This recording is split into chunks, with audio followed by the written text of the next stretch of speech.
বিদ্যুতের smart meter বাতিল করা সহ 4 দফা দাবি নিয়ে ভুতুড়িয়া বিদ্যুৎ দপ্তরের সিএমডি নিকট ডেপুটেশন প্রদান করলেন মহিলা সংগ্রাম সমিতি। পরে প্রতিনিধি দলে উপস্থিত সংগঠনের সাধারণ সম্পাদিকা রাজিয়া খাতুন বলেন, রাজ্যের বিভিন্ন মহকুমায় বিদ্যুৎ ভোক্তারা বিদ্যুৎ বিল নিয়ে চরম হয়রানির শিকার হচ্ছে।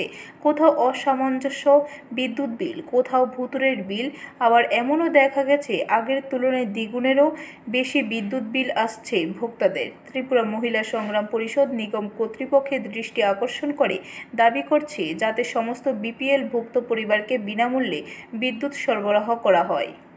আমরা এখানে মাননীয় সিএমডি সাহেবের কাছে বিদ্যুতের স্মার্ট মিটার বাতিল সহ 4 দফা ডিমান্ড নিয়ে আমরা সিএমডি সাহেবের কাছে ডেপুটেশন দিতে এসেছি ত্রিপুরা মহিলা সংগ্রাম পরিষদের পক্ষ থেকে।